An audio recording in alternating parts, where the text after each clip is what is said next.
I'd like to introduce Tamara Jackman. She's co-owner and manager of Underdog Behaviour and Training Consulting. And Tamara contacted us because she's doing some work in shelters and really believes that her programs can help make a difference. So we look forward to hearing about Tamara's programs. Thanks.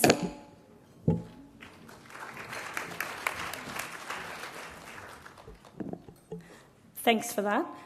You'll just have to bear with me a little bit. I have been awake since 4 a.m, so if anything I say doesn't make sense or you want to clarify something, please feel free to come and talk to me a little bit later if things get a little bit jumbled up. I'm also trying to condense what is normally quite a lengthy workshop into 20 minutes, so this could be fun. You should all have these notes and things though.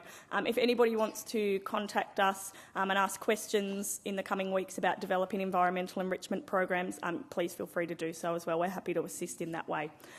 So I've been working with pounds, shelters and animal rescue organisations since I was 16 in various capacities. My aim now as a dog trainer is to make sure that we do two things. First of all, for our shelter dogs is to make sure that their welfare is really looked after while they're in the animal shelter, and then also I want to make sure that the home that they find is the perfect one for them. Okay, so I don't want any home, I want the very best home for any dog that's in a shelter, pound or rescue situation, as I'm sure all of you do as well.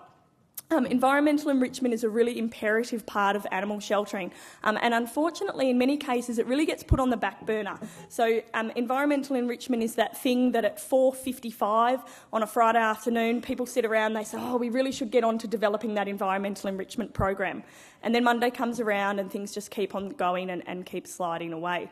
If we don't have environmental enrichment programs in place, though, the shelter environment is certainly one that can be damaging for a dog. And for those of you that go away from this and try and implement environmental enrichment programs in your pounds and shelters, please be mindful that you probably will get some resistance and you will get some kickback, whether that's from committees, staff, volunteers. I know that we've certainly experienced that in a variety of different ways. And some of the criticism that gets levelled at environmental enrichment programs is understandable. So probably the biggest one is that we talk about lack of resources. Okay, now lack of resources, it is a problem. There's no question that it's a problem, but with a really good environmental enrichment program we can actually help to make it less of a problem. All right, so it's a bit of a chicken or the egg scenario. I have people say, well, we can't develop an environmental enrichment program because we don't have the resources. But what I'd like for you to take away, or one of the things I'd like for you to take away from today, is that if you start developing an environmental enrichment program, some of those resources are actually easier to gather.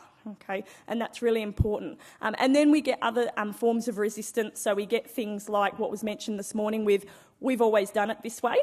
And as was also said this morning, that's not good enough justification for not changing and improving and developing. Okay, so it's really important that everybody gets on board with the development of an environmental enrichment program, because without everybody's support, it can't happen. Now, for those of you who are in management type positions, environmental enrichment programs won't work without some kind of enforcement and follow through.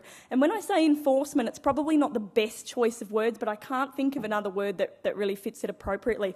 What I mean is that if there's nobody out and about in the shelter saying to a volunteer or a staff member, hey, remember we talked about doing this particular thing this way, okay, then your environmental enrichment training will just slide right away and everybody will go back to doing what they were doing before, because habits can be very difficult to break. Okay, so if there's nobody out there reminding people and saying this is what we need to do, then it's going to be a much more difficult process.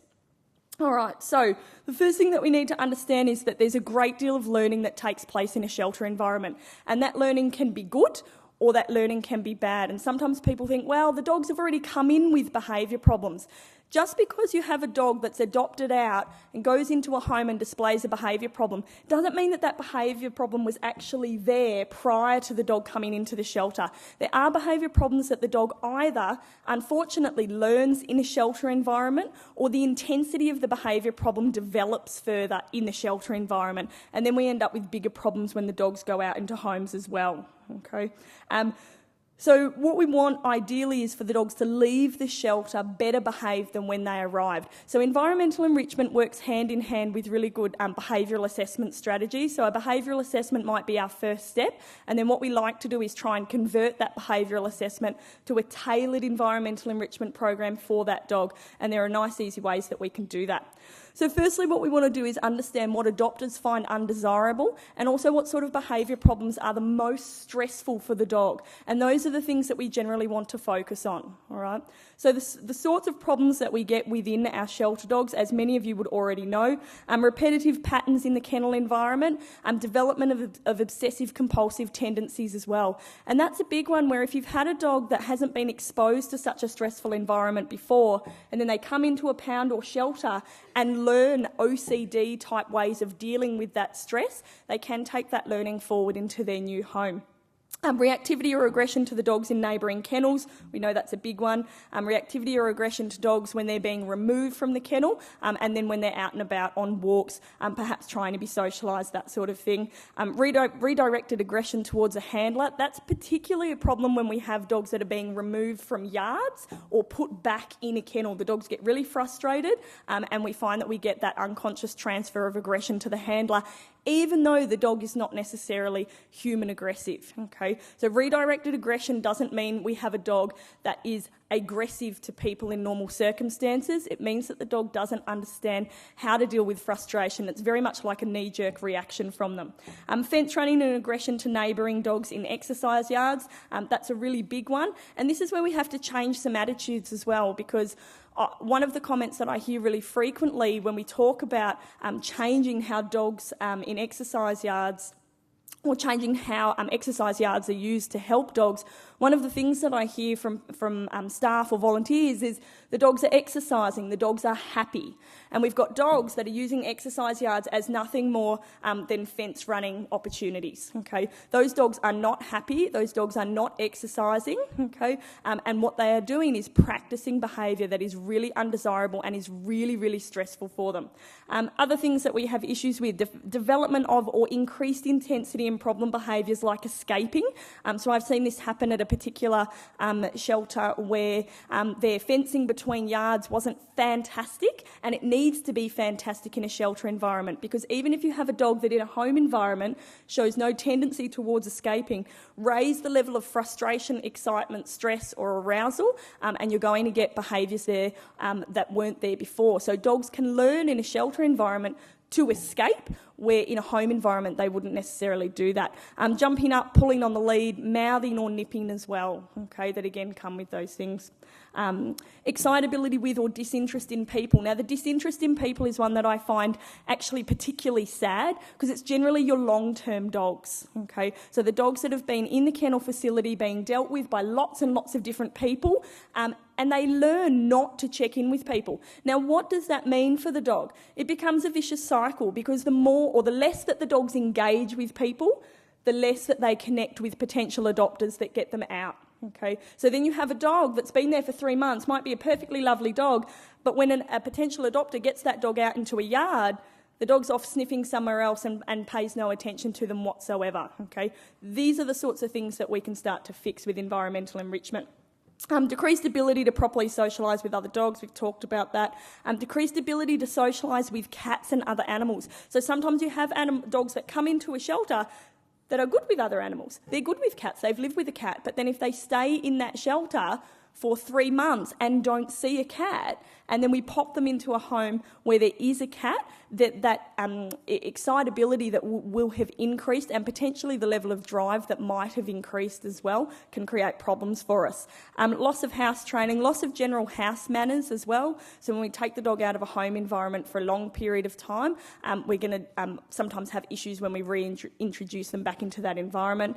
Poor response to known commands, and this is one that as a dog trainer really frustrates me, because there's no reason why this should happen. And what tends to happen is that because we have maybe 20, 30, 40 people dealing with the dog in a given week, let's say half of those people, so we have 20 people that say to the dog, sit, sit, and the dog's standing there wagging their tail, sit. Oh, he doesn't know it. Oh, you poor baby. And we give the dog a big pat anyway and go on our way. Now, most dogs know sit. Okay, most of your adult dogs, with the exception of some of your sighthounds that end up in an animal shelter, they know sit. That doesn't mean they're going to do it. Okay, they don't have any reward history with you, so they're not necessarily going to offer you that behaviour. But then, as we assume that the dog doesn't know it, the dog says, well, I don't need to do that. There's nothing in it for me, and there's no consequence if I don't do it because I didn't really care about any reward that you had anyway. Okay, so practising known obedience skills and the maintenance of those skills is incredibly important so that we don't end up with dogs that are more resistant to training when they go out into the home environment. And last one, decreased self-control, inhibition and ability to relax.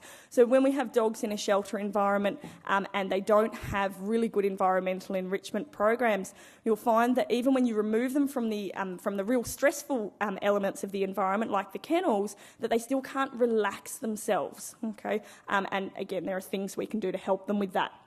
So causes of these problems, so anxiety, fear, excitement, heightened arousal levels, okay, inappropriate handling by carers. So there are plenty of people who go into a shelter, whether they be adopters or volunteers or staff, and they handle dogs, and for whatever reason, they may let the dog do something or reward the dog for doing something that's inappropriate, and it reinforces the incorrect behaviour, okay. Lack of exercise, stimulation and training, or excessive lengths of time in kennel facilities. That's particularly true for those of you who don't have any off-lead exercise areas. Okay, so I know that there are shelters who don't have the ability to provide any free-running exercise for the dogs, and for those shelters it's particularly important that we have solutions in place there to provide better environmental enrichment for those dogs as well. Lack of prior training and socialisation, or previous poor training and socialisation, is another reason why we get some of these problems that increase in intensity in our shelter environments. Now, the benefits of the environmental enrichment programs. When you develop an environmental enrichment program, first of all, it won't be the same for every shelter, okay? So there's not some standard set of criteria that we can apply across the board to every shelter and every pound, because they are all different. So what we have is some ideas that tend to be good, okay, and that tend to work, but we then need to tailor them to suit the staff, the volunteers and the facility itself, because every structure is different, okay? And that can be the physical structure of the building and the yards that we have available to us, and also the structure of management, who's in charge of what area, that sort of thing. All right, so the benefits: improve quality of life and welfare for the dogs in care. Okay, so that is one of the biggest ones. But this is not just about the dogs. So of equal importance is how we look after our staff and volunteers. So if you create an environment that is less stressful for the dogs, if you create an environment that is quieter, you're also going to have really significant benefits for your staff and volunteers as well, because they don't have to, first of all, see the dogs being stressed so frequently, and they also don't have to deal with the noise and the frantic nature of what tends to go on in a shelter environment. Someone alluded to it earlier in the day as well. If you have an environment that is warm and welcoming, adopters will spend more time there. I can't tell you the number of times that I have seen potential adopters walk into a shelter, okay, particularly families if they bring their children in, they walk into a shelter and the shelter is loud and scary for them, and so they pretty much walk straight back out again. And some people will say, well, but, you know, they weren't that interested. That's not always the case. So yeah, we get the flybys who come in and come out, but we also get plenty of really good quality adopters who walk out because they can't deal with the stress and noise of the environment, and that's something that we can change. The other benefit of our environmental enrichment program is what I call transferable skills. Okay, and transferable skills mean that we teach the dogs certain things that they can then take into the home environment. And transferable skills also come with what I call transferable training equipment as well. So one of the things that we do in quite a few shelters, and some of the rescue groups are doing it now as well, is we're teaching a dog to walk on, say, a particular piece of training equipment. Most popular one that we tend to use is a front attaching harness. Okay, and the reason why we choose a front attaching harness harness is because it is easily transferable into a new home, okay? So we don't have to teach the owner over countless sessions how to use that front attaching harness. We get the dog walking well on it, it's easy for a new owner to use, and what that allows them to do when they take the dog out to their new home is to build a bond with them through walks and exercise. So if you talk to owners who have just adopted a dog, often one of their biggest problems is not being able to walk the dog without being dragged down the street, okay? And that's a problem that we can fix with some transferable training equipment. All right.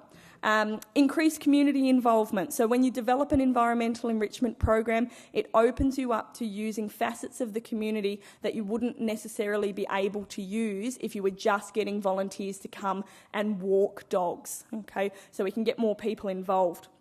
Increased rate of adoption and decreased return rate. Okay, so if we're creating an environment where people want to hang around a little bit longer, we would like to see more adoptions come from that. And if the dogs have fewer behavioural problems, what we should find is that we get a decreased return rate as well. Okay.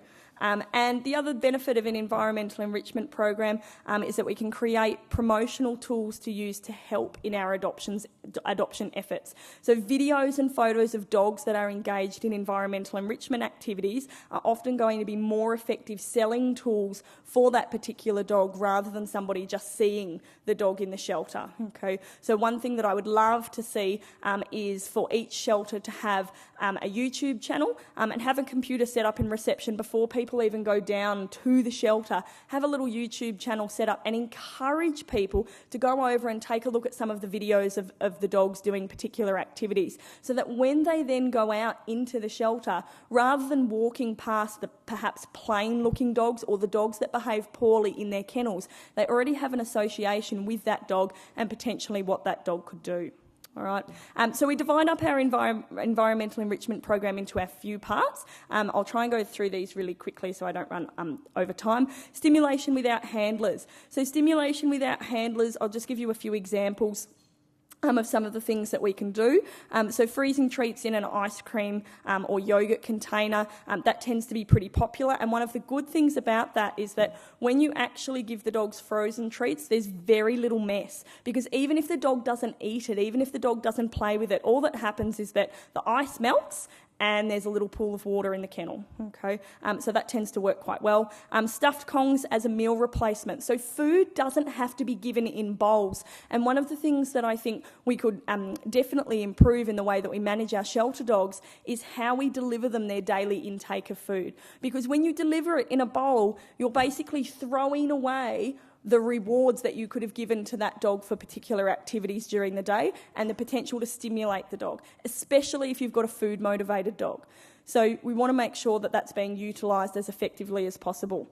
Rotation of interactive toys, treat balls, Nylabones, that sort of thing, every couple of days if we can. Empty 2-litre bottles with the ring removed, stuffed with treats. Aussie dog products, Home Alone toys for dogs that will use them. Just be careful with that one though, because sometimes if you do have dogs that love the bungee type toys. I was working at a shelter once where we had a Staffy type dog who loved it to bits, and we put it in with him. It was great. We went back about 15 minutes later and he had just constantly been at the toy and his nose was covered in blood, okay, because he'd loved the toy so much that he just grabbed it and butted it and grabbed it and butted it so many times, and we had to remove that from him. Empty cardboard boxes with a treat or toy hidden inside. Disadvantage of that is more cleanup. Advantage of that is that you don't have to reuse the cardboard boxes. So obviously with some of the treat balls, one of the issues that we do have sometimes is that it involves cleaning them in between dogs. So we have to try and get the food, any leftover food out, and then we have to clean them thoroughly. With a cardboard box, yep, we're going to have to go in there and clean up the remnants, but we don't have to disinfect that before we use it for the next dog. And the last example is what we call scent tubes. So scent tubes are just lengths of PVC pipe, drill some holes along the length of it, and what we do is we try and fill the scent tubes with something that will be interesting for the dog to smell. This is a particularly good one for the dogs that just aren't food motivated, okay, who don't care about the treat balls or who won't work at the treat balls. So what we do is we put something like rabbit or guinea pig bedding, horse or goat manure, something perhaps a little bit gross and really exciting for the dogs in there, we can seal the ends, and then the dogs can push that around and use their olfactory senses in the best possible way.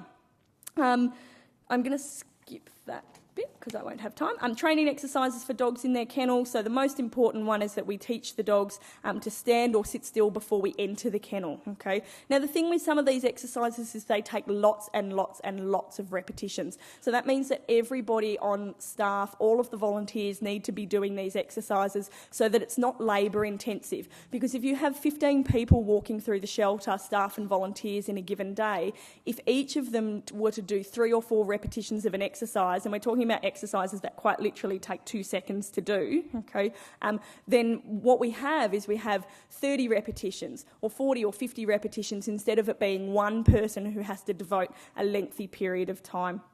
As an extension of the above exercise, one thing that we can do is place some tubing from the outside to the inside of a kennel so that we can then have people able to deliver food rewards to a dog without risk of getting their fingers nipped as well. So that tends to be quite a good one. All right, I'm going to miss those ones. Agility and novelty items as well. So these are the sorts of exercises that we like to do with dogs if we can. And this is the sort of equipment that we generally need to gather so that we can have a really good environmental enrichment program. So walking over or being fed on a secure tarp on the ground. So getting the dog used to a different surface that makes a bit of noise underneath their feet. Jumping onto a low table, okay, so like a little agility table, for instance. Going through a small tunnel, a secured tyre. So all these sorts of agility exercises are designed to build confidence, okay, and to also stimulate and tire the dog so that when we put them back in their kennel, they're not bouncing off the walls 2 minutes later. Environmental enrichment training exercises that we do. We teach the dogs to sit. I find that adopters love nothing more than if they can take a dog out for a walk and the dog doesn't jump all over them, it sits when they ask it to, and they can walk it nicely on the lead. Okay, I've heard many adopters ask a shelter dog to sit, and the dog sits and they say, "Oh, aren't you the cleverest dog in the world?" And if that dog can then go on and do something else, like shake or drop when they ask it to, then they think that the dog is absolutely Einstein, okay, and that the dog can do anything they want it to do. So what else do we teach? Stand when held for grooming. That's particularly important for any of the fluffy dogs, okay, our coated dogs. Loose lead walking is a huge one for the reasons I mentioned before. Nose touch to hand, so it's just a targeting game. Again, helps to build confidence. If we've got really fearful dogs, what we can do is instead of teaching the nose touch to a hand, we do what's called a transferable target. So we teach the dog to touch something that we can then use when the dog is introduced to somebody new that they don't know. So if you've got particular volunteers that are fantastic at working with some of the more difficult dogs and they teach that dog to target an object, but then we still have trouble when we introduce that dog to a potential adopter, we literally transfer that target from the volunteer who's been working with the dog to the potential adopter in that first introduction, and that helps the dog because it gives them a very specific behaviour that they can do, that they know exactly what's required, okay, and it helps to build their confidence in that first meeting.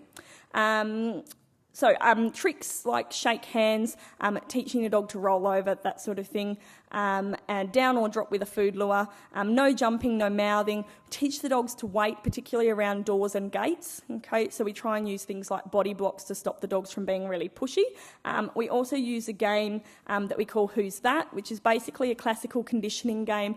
We use it for a variety of things. So if you've got a dog that is fearful of anything, reactive to anything, aggressive to anything, okay, what we do is we generally use food, okay, and we teach the dog that the cue word that we use, which is Who's That, first of all interrupts the behaviour, okay, and secondly teaches the dog that whatever they are looking at that time is okay. So we start to do some shaping where we build some really positive associations. And the good thing about classical conditioning games is that if you have a dog that too easily goes over threshold, then what we do is we keep the dog below threshold and just do some conditioning. So if I have a dog that is so reactive that we can't, I have people say to me all the time, oh, when there's a dog around, he won't take food. That's okay. We can still do the game. What we need to do is lay some foundation first, where we actually pair the cue word with the food a number of times over perhaps a week or so before we start using it in the environment where the dog presents as a problem. So classical conditioning games like that, and there's some other ones that we can do as well. They're really, really excellent tools for dogs in a shelter environment, and that use of a cue word is handy because it is also then again transferable. Okay, so we can then say to an owner, look, he does still at times get a little bit stressed when he sees another dog or when he sees a person, but what you need to do is X, Y, and Z. Okay, and we can transfer that cue word. All right.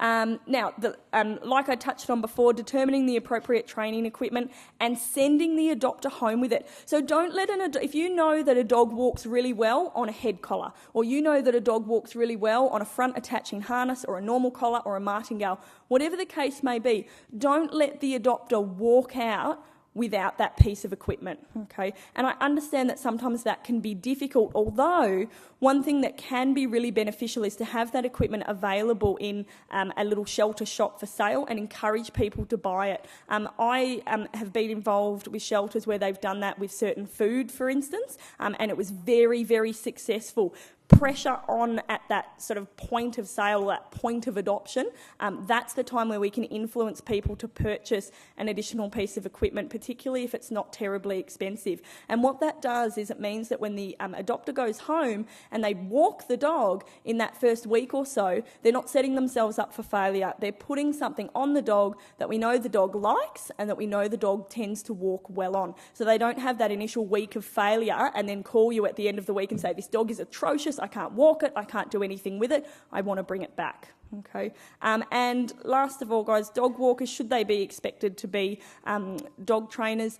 Whether we like it or not, every time a dog in a shelter interacts with a person, they learn something. So everybody in a shelter environment does need to be consistent. And as I said before, sometimes you'll get some kickback. Okay, you will get a little bit of resistance. And this is where good training and education has to come into play. So we certainly don't walk into a shelter environment and say, right, now you're all going to start teaching the dog to drop and then walk out again.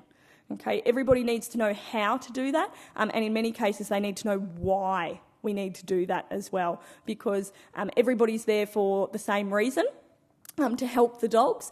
Sometimes we just have to get through to them that a particular way of doing things is going to be more helpful to that dog. And I'll just very quickly run through one last thing. What does the shelter need to introduce an environmental enrichment program? A coordinator. This is the most important thing. They need a coordinator, staff or volunteer, doesn't matter, to gather materials, organise staff and volunteers and monitor progress. And again, that's where we can start tapping into the community as well. Kongs, treat balls, nylabones and interactive toys. Sometimes a chest freezer for storage is really handy. Clamshells or wading pools, sand pits, that sort of thing. Screens and physical barriers. So there is a section in here about kennel setup and that sort of thing, which you can all read through at some stage. Quality martingale, collars, harnesses, leads, training equipment that's going to help staff and volunteers manage and train the dogs and show them off to potential adopters. High value food rewards, a dog trainer or behaviourist to assist in developing, implementing and maintaining, as well as adjusting programs to suit individual dogs. So we need to provide that training for staff and volunteers so that we don't have to muddle our way through. All right, and then treat pouches, some agility equipment and materials for things like scent tubes as well. There are some more detailed notes which I believe will be on your CD, and if anyone wants to come and have a chat to me, please feel free to do so. I won't be here tomorrow, but if you don't catch me today, feel free to email me and we can certainly discuss how to get an environmental enrichment program going at your shelter or pound. Thanks everyone.